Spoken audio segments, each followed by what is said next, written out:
नमस्कार दोस्तों। और आज की पहली कहानी अशोक नगर की है।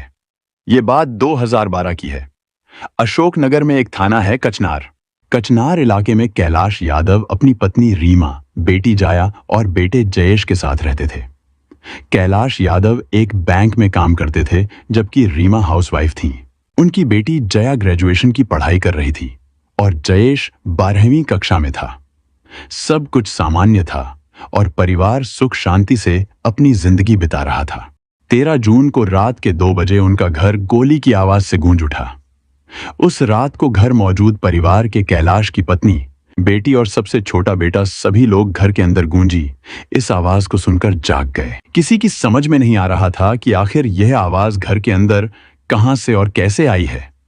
सब अपना अपना दिमाग लगा रहे थे कि तभी कैलाश की बेटी जया बोल उठी, शायद छत पर मोबाइल का चार्जर फटा है।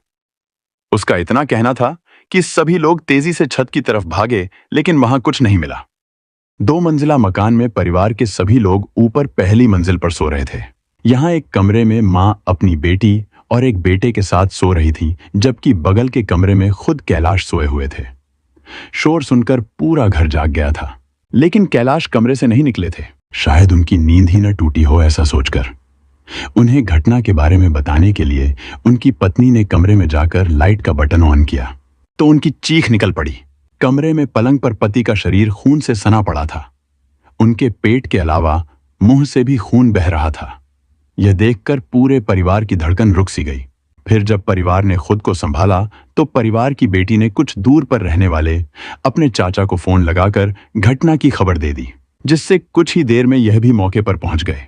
किसी को समझ नहीं पड़ रहा था कि आखिर यह हुआ क्या है। पति अचेत पड़े थे, इसलिए वे खुद तो इस बारे में बताते कैसे। बहरहाल पहली जरूरत उनकी जान बचाने की थी, सो तत्काल ही परिवार के लोग उन्हें पास की एक अस्पताल में नहाए ले गए, जहां जांच के बाद उनको मृत घोषित करने के अलावा मामला की जानकारी कचनार पुलिस को भी दे दी गई।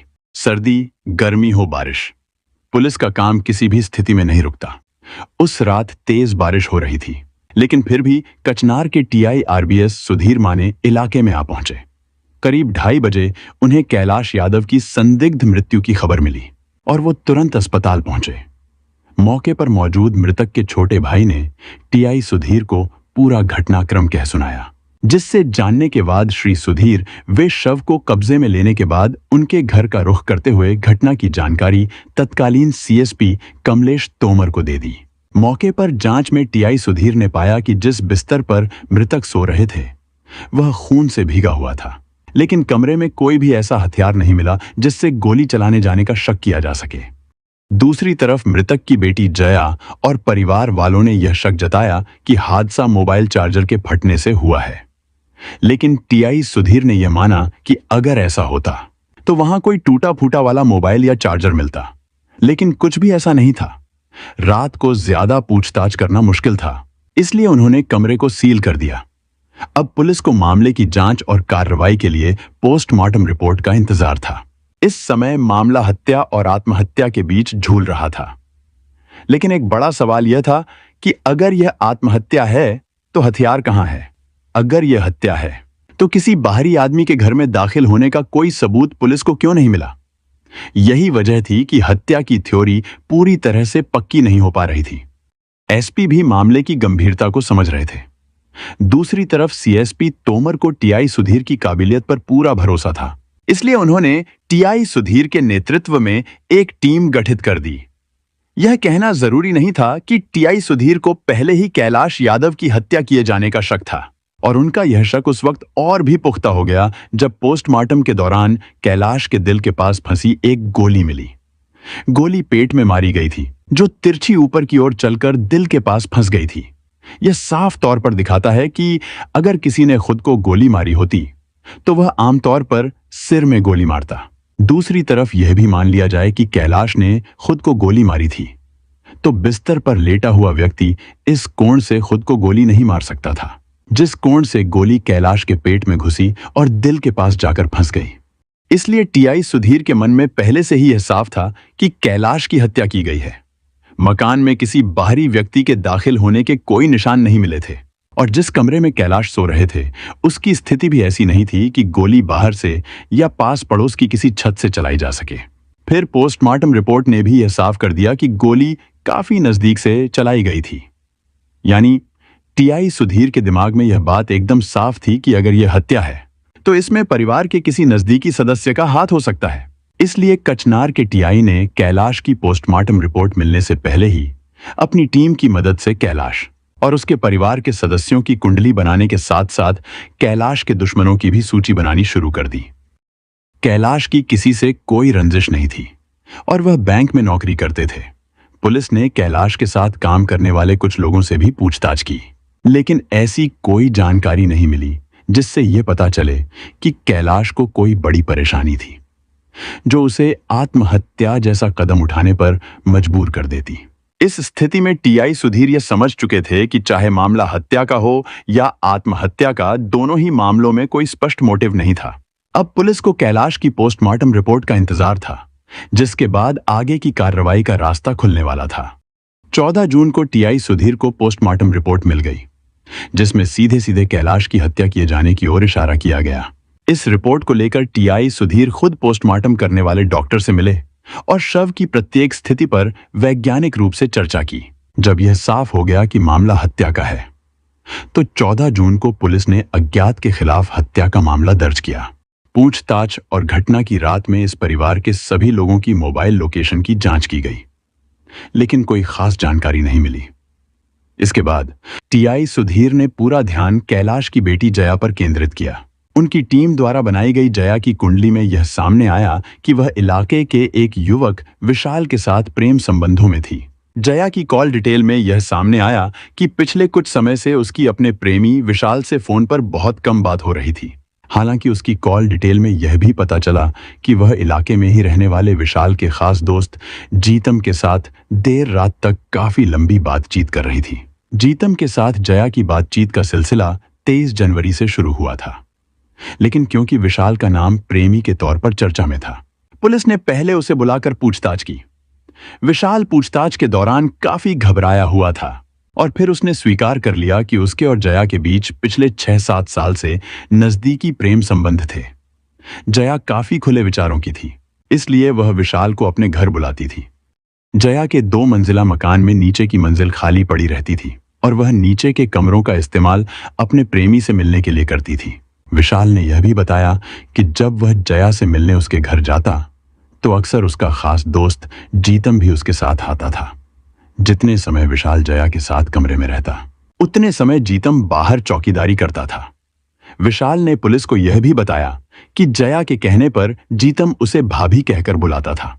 हालांकि इन सभी बातों का खुलासा करने के बाद भी विशाल ने यह साफ इनकार किया कि वह जया के पिता की हत्या में किसी भी तरह शामिल था। आजकल तुम दोनों की फोन पर बात क्यों नहीं होती, जबकि जया और जीतम दिन रात आपस में बात करते हैं? इस सवाल का जवाब पाने के लिए टीआई सुधीर ने विशाल से दोस्ताना अंदाज में पूछा। विशाल ने जवाब में कहा, मुझे इस संबंध में कोई जानकारी नहीं है। दरअसल 15-20 दिन पहले ही मैंने जया से अपनी दोस्ती लगभग खत्म कर दी थी। क्यों भाई, 6-7 साल पुरानी दोस्ती क्यों खत्म की? टीआई सुधीर ने विशाल से सवाल किया। विशाल थोड़ी देर चुप रहा, फिर उसने कहा, सर ऐसे ही। वह जिद कर रही थी और मैंने उसे मना कर दिया था। किस बात की जिद कर रही थी वो? विशाल ने सिर झुकाते हुए जवाब दिया, सर वह मुझसे अपने पिता की हत्या करने को बोल रही थी। उसका कहना था कि मैं उसके पिता को मार दूं, फिर वह मेरे साथ घर का सारा पैसा लेकर भाग जाएगी। मैंने इस काम से मना कर दिया तो वह मुझसे झगड़ने लगी थी। इसी वजह से उस दिन के बाद मैंने उससे दोस्ती खत्म कर दी थी। विशाल ने कहा, कोई 20-25 दिन पहले जया ने मुझे अपने घर बुलाया था। हम दोनों कई बार उसके घर में इस तरह सबसे छुपकर मिल चुके थे, इसलिए जया की कहने पर मैं वहां पहुंच गया। उसकी मां वगैरह ऊपर के कमरों में थी और हम दोनों नीचे एक कमरे में प्यार कर रहे थे। लेकिन अचानक उसके पापा ऑफिस से वापस आ गए। उन्होंने हम दोनों को बिना कपड़ों के पकड़ लिया, जिसके बाद उन्होंने मुझे मारकर घर से भगाया। बाद में जया ने फोन पर बताया था कि पापा ने उसके साथ काफी मारपीट की थी। वह इसी मारपीट का बदला लेने के लिए मुझसे अपने पापा की हत्या कर देने को कह रही थी। उसका कहना था कि अगर मैंने उसके पापा को नहीं मारा तो वह मुझसे कभी अकेले में नहीं मिल पाएगी। मैंने ऐसा करने से मना किया तो वह जिद करने लगी, जिससे मैंने हत्या करने के बजाय उससे संबंध खत्म कर दिए। क्योंकि विशाल की बात से श्री सुधीर साफ तौर पर समझ चुके थे कि हत्या की मास्टरमाइंड बेटी जया ही है और उसने यह कांड जीतम के हाथों करवाया है। थाने में पूछताछ के दौरान जीतम खुद को निर्दोष बताता रहा। उसका कहना था कि जया उसके दोस्त की गर्लफ्रेंड है, इसी नाते वह उससे फोन पर बात करता था, लेकिन ऐसा कुछ भी नहीं है। श्री सुधीर ने जीतम से सख्ती से पूछताछ की तो वो टूट गया। जया विशाल से प्यार करती थी, लेकिन मुझे भी जया अच्छी लगती थी। जब विशाल ने उसके पिता की हत्या करने से मना किया तो वो मेरे पास आई। मुझे पता चल चुका था कि विशाल ने उसके साथ दोस्ती खत्म कर दी है, तो मैंने उसे प्यार का इजहार किया और उसने भी मेरा प्यार कबूल किया, लेकिन एक शर्त रखी। उसने कहा, अगर तुमने मेरे पापा की हत्या की तो हमारे बीच कोई नहीं आएगा, हम खुलेआम हमारे घर पर मिल सकते हैं। तो मैंने भी हत्या करने के लिए राजी हो गया। जब जीतम तैयार हो गया तो जया दिन भर उसके साथ प्यार भरी बातें कर उसका हौसला बढ़ाते हुए अपने पिता की हत्या की योजना बनाने लगी, जिसके बाद पूरी योजना के साथ उसने 13-14 जून की दरमियानी रात जीतम के हाथ अपने पिता का कत्ल करवा दिया। जया ने जीतम को रात 9 बजे ही घर के अंदर बुला लिया था। उसे पता था ग्राउंड फ्लोर पर कोई नहीं होता। उसने जीतम को एक रूम में बंद कर दिया। ऊपर जब सब सो गए तो रात 2 बजे जीतम को एसएमएस किया। जैसे ही जया का एसएमएस मिला, तुरंत जया से मिला। दोनों शैलेश के कमरे में गए। हत्या की। पिता की हत्या करवाने के बाद उसे सफलतापूर्वक फरार करवा दिया। पूरे समय ऐसे ड्रामा करती रही जैसे उसे बहुत दुख है।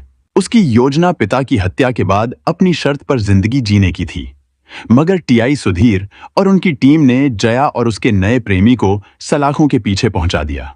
आज की दूसरी कहानी झारखंड के रांची जिले की है। ये बात 2019 की है। रांची जिले में एक कस्बा है अरगोड़ा। इसी कस्बे में 33 वर्षीय अंजलि उर्फ विनीता तिर्की पति मुंसिफ खान के साथ किराए के मकान में रहती थी। दोनों ने कई साल पहले प्रेम विवाह किया था। हालांकि अंजलि पहले से शादीशुदा थी। पहला पति रमन सिमड़ेगा शहर के सलगापुर गांव में अपने दोनों बच्चों के साथ रहता था। रमन मानसिक रूप से ठीक नहीं था। अंजलि पर आजादी और आधुनिक सोच का ऐसा असर हुआ कि उसने अपने पति और बच्चों को छोड़ दिया।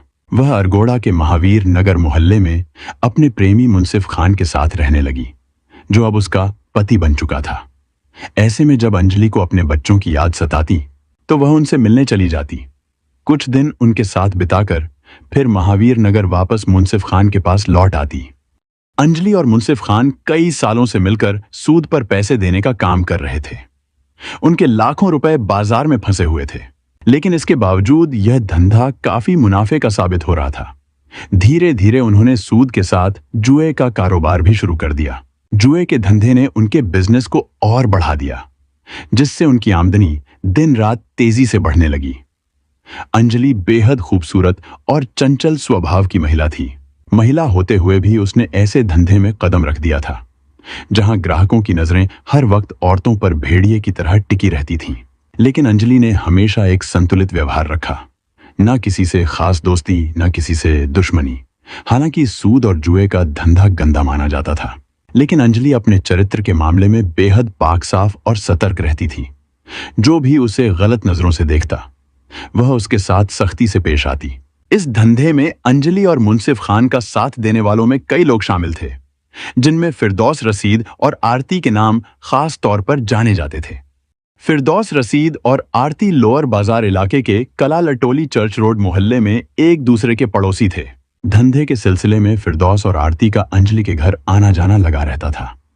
उनकी इस नजदीकी की वजह से अंजलि उन पर आंख बंद करके भरोसा करती थी। कई बार अंजलि अपना पूरा कारोबार उनके भरोसे छोड़ देती थी। फिरदौस और आरती भी पूरी ईमानदारी से धंधा संभालते और सही सही हिसाब किताब अंजलि को सौंप देते थे। यह घटना 25 दिसंबर 2019 की है। अंजलि शाम करीब 6:30 बजे अपनी ऑल्टो कार लेकर किसी काम से घर से निकली।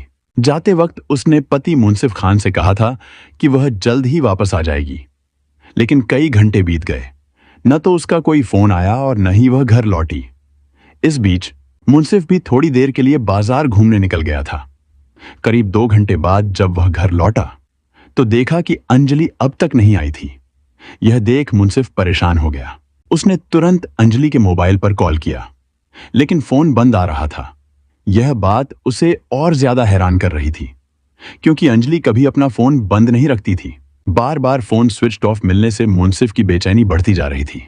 यह पहली बार हुआ था कि अंजलि का फोन स्विच्ड ऑफ आ रहा था। मुंसिफ ने तुरंत अपने जान पहचान वालों को फोन कर अंजलि के बारे में पता करने की कोशिश की, लेकिन कहीं से भी कोई खबर नहीं मिली। अब उसे लगने लगा कि कहीं अंजलि के साथ कोई अनहोनी तो नहीं हो गई। परेशान मुंसिफ ने पूरी रात इधर उधर भटकते हुए अंजलि को ढूंढने में बिता दी, लेकिन उसका कुछ भी पता नहीं चला। अगली सुबह जब थका हारा मुंसिफ घर लौटा तो दरवाजा देखकर उसके होश उड़ गए। कमरे का ताला टूटा हुआ था। अंदर जाकर देखा तो अलमारी के दरवाजे खुले हुए थे और उसका सारा सामान फर्श पर बिखरा हुआ था। यह देखकर मुंसिफ के पैरों तले जमीन खिसक गई। अलमारी की हालत देखकर ऐसा लग रहा था कि किसी को अलमारी में किसी खास चीज की तलाश थी। उस व्यक्ति को यह भी पता था कि वह चीज इसी अलमारी में है, तभी उसने घर की बाकी किसी वस्तु को हाथ तक नहीं लगाया। मुंसिफ पहले ही अंजलि की वजह से परेशान था और अब इस नई मुसीबत ने उसकी चिंता और बढ़ा दी। जब उसने अलमारी की जांच की तो पाया कि उसमें रखी सारी ज्वेलरी और नकदी गायब थी। यह सोचकर वह और परेशान हो गया कि आखिर यह सब किसने किया हो सकता है। क्या यह चोरी थी या फिर इसका अंजलि के गायब होने से कोई संबंध था? सवालों का बोझ उसके दिमाग पर बढ़ता ही जा रहा था। मुंसिफ को समझ नहीं आ रहा था कि वह क्या करे और किसके पास जाए। इसी उलझन में डूबा वह वक्त का अंदाजा ही नहीं लगा पाया और कब दिन के 11 बज गए उसे पता भी नहीं चला। परेशान होकर उसने अपना व्हाट्सएप यह सोचकर चेक किया कि शायद अंजलि के बारे में कोई खबर मिली हो। वह एक एक करके ग्रुप में आए मैसेज को सरसरी नजर से देखता चला गया। तभी एक मैसेज पर उसकी नजर टिक गई। उस मैसेज में एक महिला की जली हुई लाश की तस्वीर पोस्ट की गई थी।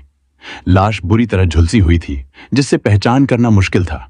मैसेज में लिखा था कि यह लाश खूंटी थाना क्षेत्र के कालामाटी के तिरलटोली गांव के एक खेत से मिली है। लाश का जो हुलिया दिया गया था वह मुंसिफ को अंजलि की कदकाठी से काफी मेल खाता हुआ लगा। मैसेज पढ़कर मुंसिफ खान सन्न रह गया। उसका दिल तेजी से धड़कने लगा और अंजलि को लेकर मन में भयानक ख्याल उमड़ने लगे। घबराहट में उसने तुरंत फैसला किया और बाइक लेकर खूंटी की ओर रवाना हो गया। रांची से खूंटी की दूरी करीब 50-60 किलोमीटर थी। मुंसिफ ने तेज गति से बाइक चलाई और लगभग 1 घंटे में खूंटी थाना पहुंच गया। वहां पहुंचते ही उसने थाना प्रभारी जयदीप टोप्पो से मुलाकात की और लाश के बारे में जानकारी मांगी। थाना प्रभारी ने मुंसिफ को लाश के खींचे गए फोटो दिखाए। फोटो देखकर मुंसिफ की सारी आशंकाएं दूर हो गईं, क्योंकि वह लाश उसकी पत्नी अंजलि उर्फ विनीता तिर्की की ही थी। हत्यारों ने बेरहमी से उसे जला दिया था। थाना प्रभारी को शक था कि अंजलि के साथ रेप कर उसकी हत्या की गई हो। जब थाना प्रभारी ने मुंसिफ से बात की तो उसकी बातें और बॉडी लैंग्वेज देखकर उन्हें उस पर शक होने लगा।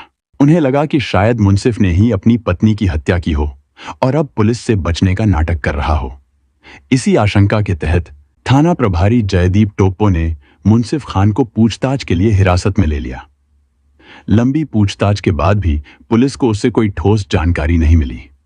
पूछताछ के दौरान मुंसिफ ने बताया कि अंजलि उसकी पत्नी थी और दोनों पिछले 10 सालों से बहुत अच्छे रिश्ते में थे। उन्होंने प्रेम विवाह किया था और उनका जीवन खुशहाल चल रहा था। मुंसिफ का कहना था कि जब सब कुछ सही था तो वह अपनी पत्नी की हत्या क्यों करेगा। मुंसिफ की यह बात सुनकर थाना प्रभारी जयदीप टोप्पो कुछ सोच में पड़ गए। उन्होंने महसूस किया कि मुंसिफ की बात में कोई सच्चाई हो सकती है। उन्होंने उसे कुछ हिदायतें देकर छोड़ दिया ताकि वह पुलिस के साथ सहयोग करे और आगे की जांच में मदद कर सके। 27 दिसंबर 2019 को अंजलि उर्फ विनीता तिर्की की पोस्टमार्टम रिपोर्ट पुलिस के पास आ गई। रिपोर्ट पढ़ने के बाद यह स्पष्ट हो गया कि मृतका के साथ दुष्कर्म नहीं किया गया था।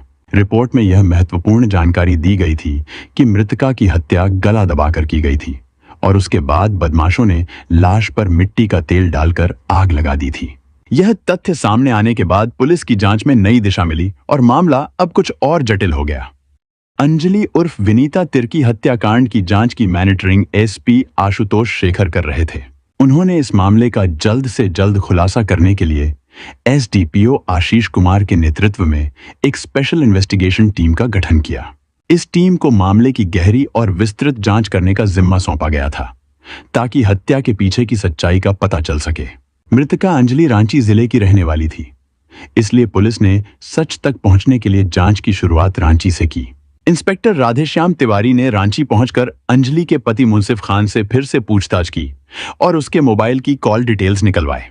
इससे पुलिस को मामले की और गहराई में जाकर जांच करने का मौका मिला ताकि कोई नई जानकारी हासिल की जा सके। कॉल डिटेल्स का अध्ययन करने पर यह पता चला कि अंजलि के मोबाइल फोन पर आखिरी कॉल 25 दिसंबर 2019 को शाम 6:30 बजे की गई थी। जब उस नंबर की छानबीन की गई तो वह नंबर लोअर बाजार थाने के कलालटोली चर्च मोहल्ले की रहने वाली आरती का था। यह जानकारी पुलिस के लिए महत्वपूर्ण मोड़ साबित हुई, क्योंकि आरती का नाम पहले भी अंजलि के धंधे में शामिल लोगों में लिया जा चुका था। अब पुलिस को इस नंबर से जुड़ी और जानकारी जुटाने का मौका मिला। 28 दिसंबर को लोअर बाजार थाना पुलिस की मदद से एसआईटी टीम और खूंटी पुलिस ने आरती को उसके घर से पूछताछ के लिए उठा लिया। पुलिस ने उसे लोअर बाजार थाने लाकर सख्ती से पूछताछ की। धीरे धीरे आरती पूरी तरह से टूट गई और उसने अपना जुर्म कबूल कर लिया। आरती ने पुलिस के सामने सारी सच्चाई उगल दी। उसने बताया कि उसने अपने साथियों फिरदौस रशीद और रमन कुमार के साथ मिलकर अंजलि की हत्या की थी ताकि लाश की पहचान आसानी से न हो सके। तीनों ने मिलकर उसे जला दिया था। यह खुलासा पुलिस के लिए एक अहम कड़ी साबित हुआ, जो हत्या के मामले को सुलझाने में मददगार था। आरती के बयान के बाद पुलिस ने फिरदौस रशीद को कलालटोली चर्च मोहल्ले में उसके घर से गिरफ्तार कर लिया और दोनों आरोपियों को रांची से खूंटी ले आई। हालांकि उनका तीसरा साथी रमन अभी भी फरार था। पूछताछ में आरती और फिरदौस ने अंजलि की हत्या की वजह का खुलासा किया। दोनों की निशानदेही पर पुलिस ने अंजलि की हत्या के बाद लूटी गई उसकी आल्टो कार, घर से लूटे गए जेवरात और मोबाइल फोन भी बरामद कर लिया। गिरफ्तार दोनों आरोपियों के बयान के आधार पर हत्या की सच्चाई कुछ इस प्रकार सामने आई। अंजलि उर्फ विनीता तिर्की सूद के कारोबार में काफी सफल हो गई थी। वह और उसका प्रेमी पति मुंसिफ खान एक साथ मिलकर इस कारोबार में पूरी तरह से समर्पित थे।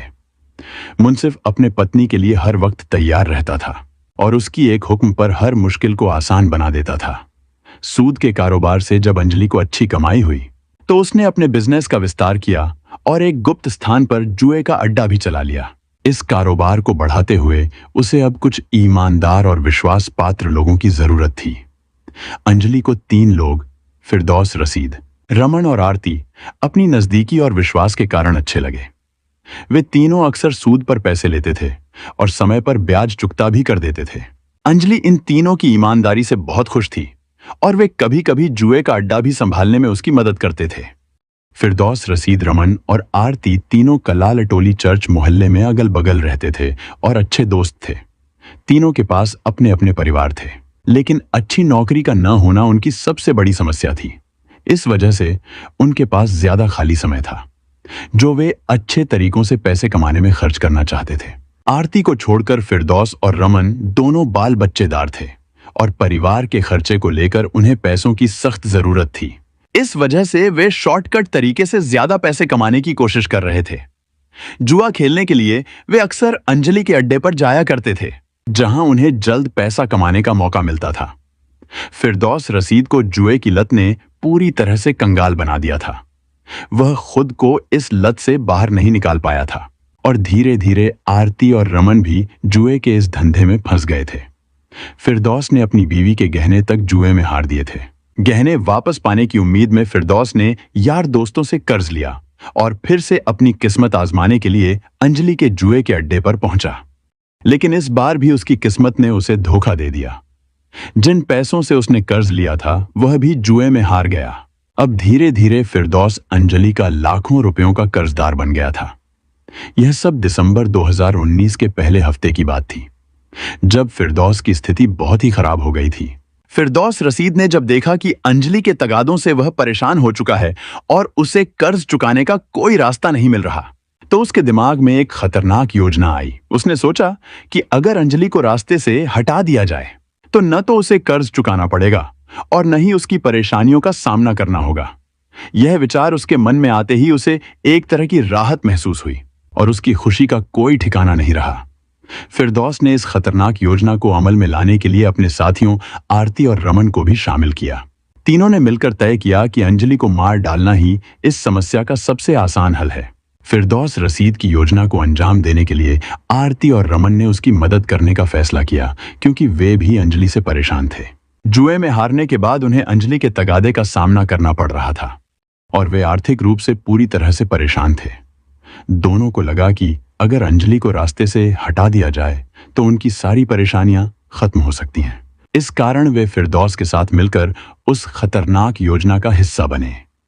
तीनों ने मिलकर अंजलि को खत्म करने का फैसला किया ताकि उनकी सभी समस्याओं का हल निकल सके। अब यह तीनों एक साथ अपनी इस साजिश को अंजाम देने के लिए तैयार थे। तीनों ने इस मौके का फायदा उठाने का फैसला किया। क्रिसमस की रात जब लोग अपने परिवारों के साथ समय बिता रहे होंगे, तब वे अंजलि को अकेले में फंसाकर अपनी योजना को अंजाम देंगे। उन्होंने सोचा कि इस रात अंजलि के घर में कोई और नहीं होगा, जिससे उनकी कार्रवाई को छिपाना आसान होगा। फिरदौस, आरती और रमन ने आपस में बातचीत करके यह तय किया कि 25 दिसंबर की शाम को ही वे अंजलि को अपने जाल में फंसाएंगे। तीनों की योजना के मुताबिक एक बार अंजलि को अकेला पाकर वे उसे खत्म कर देंगे और फिर उसके शव को छिपा देंगे ताकि कोई उन्हें पकड़ न सके। उनकी यह साजिश अब एक खतरनाक मोड़ पर पहुंच चुकी थी और वे समझ चुके थे कि अगर यह मौका हाथ से निकल गया तो उनकी पूरी योजना विफल हो सकती है। अंजलि को तीनों को साथ देखकर आश्चर्य हुआ, लेकिन उसने खुद को संयमित रखा और सोचा कि शायद वह पैसे के बारे में बात करना चाहते हैं। वह बिना किसी संकोच के उनके पास पहुंच गई। फिरदौस ने उसे मुस्कुराकर स्वागत किया और कहा, तुमसे मिलकर खुशी हुई, पैसे तैयार हैं, तुम अपने हिसाब से ले सकती हो। अंजलि थोड़ी नर्वस होते हुए उनके पास बैठी, लेकिन वह पैसे की उम्मीद में थी। तीनों ने उसकी विश्वास पर पूरा भरोसा जताया और बातचीत की शुरुआत की। एक और फिरदौस और आरती ने अंजलि से बात करते हुए उसे गुमराह किया, जबकि रमन ने धीरे से अपनी पोजीशन बदलते हुए उसे दबोचने की तैयारी शुरू कर दी थी। अचानक से तीनों ने हमला किया और अंजलि को जोर से दबोच लिया। अंजलि चिल्लाने की कोशिश करती है, लेकिन रमन और फिरदौस ने उसे बुरी तरह से जकड़ लिया। आरती ने उसका मुंह बंद कर दिया। अंजलि की स्थिति गंभीर हो रही थी और उसने खुद को छुड़ाने की असफल कोशिशें शुरू कर दी, लेकिन ये तीनों किसी भी कीमत पर उसे बचने का मौका नहीं देना चाहते थे। अंजलि अब समझ चुकी थी कि उसकी जिंदगी के बाकी कुछ पल हाथ से फिसल रहे थे। अंजलि पूरी तरह से चौंकी हुई थी और उसे समझ में नहीं आ रहा था कि क्या हो रहा था। वह तेजी से कार से बाहर निकलने की कोशिश करने लगी, लेकिन फिरदौस और आरती ने उसे पकड़ लिया। उसकी जान बचाने का हर रास्ता बंद हो चुका था। वह जितना संघर्ष करती, फिरदौस और आरती उतने ही कड़े हो जाते। फिरदौस ने झपट कर उसके हाथों को पकड़ लिया और आरती ने उसके मुंह को कसकर दबा लिया। अंजलि अब पूरी तरह से असहाय हो चुकी थी। उसकी आंखों में डर था, लेकिन किसी को भी उसके मदद के लिए आते हुए देखने की उम्मीद नहीं थी। यह सब हुआ बेहद तेजी से। उस समय रमन ने भी उसकी मदद के लिए आगे बढ़ते हुए उसे पूरी तरह से जकड़ लिया। अंजलि की सांसें तेजी से चलने लगीं। अंजलि ने बचने की पूरी कोशिश की, लेकिन वह नहीं बच सकी और उसकी मौत हो गई। मौत के बाद तीनों ने अंजलि की लाश को कार में रखा और उसे खूंटी के एक सुनसान जगह पर ले गए। वहां लाश पर मिट्टी का तेल डालकर आग लगा दी ताकि उसे पहचानना मुश्किल हो। फिर वे वापस रांची लौट आए। मुंसिफ खान अपनी पत्नी अंजलि की तलाश में इधर उधर भटक रहा था, जबकि तीनों आरोपियों ने अंजलि के घर पहुंचकर उसकी अलमारी तोड़ी और सारे गहने लूट लिए। इसके बाद वे फरार हो गए। तीनों ने बड़ी चालाकी से अंजलि की हत्या करने और उसकी पहचान मिटाने की कोशिश की, लेकिन उनकी यह चाल सफल नहीं हो पाई। पुलिस ने तेजी से काम किया और तीनों अपराधियों तक पहुंचने में सफलता हासिल की। पुलिस ने उनके द्वारा लूटे गए गहने और अंजलि की कार भी बरामद कर ली। अंत में पुलिस ने अदालत में आरोप पत्र दाखिल कर दिया और तीनों आरोपियों के खिलाफ सख्त कानूनी कार्रवाई शुरू कर दी। कोर्ट ने गहन जांच के बाद तीनों आरोपियों फिरदौस, आरती और रमन को अंजलि की नृशंस हत्या के लिए उम्र कैद की सजा सुनाई। लालच और हताशा से प्रेरित होकर उन्होंने जो जघन्य अपराध किया, उसने सभी को झकझोर कर रख दिया। अपनी साजिश को छुपाने की उनकी सारी कोशिशों के बावजूद न्याय की जीत हुई और उन्हें उनके अपराध के लिए जवाबदेह ठहराया गया। अदालत के इस फैसले ने सुनिश्चित किया कि वे अपनी बाकी जिंदगी जेल की सलाखों के पीछे बिताएंगे, उस जीवन और पीड़ा की कीमत चुकाते हुए जिसे उन्होंने नष्ट किया। यह कहानी लालच, धोखे और अपराध की भयानक सच्चाई को उजागर करती है। यह दर्शाता है कि गलत तरीके से कुछ पाने की कोशिश हमेशा विनाशकारी होती है।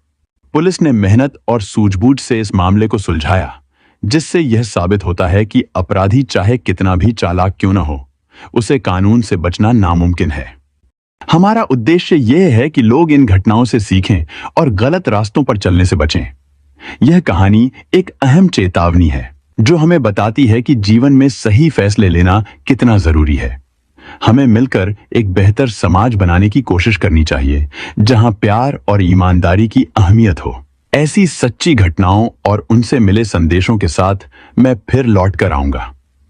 तब तक के लिए सुरक्षित रहें, सतर्क रहें और याद रखें कि हर कदम सोच समझकर उठाएं।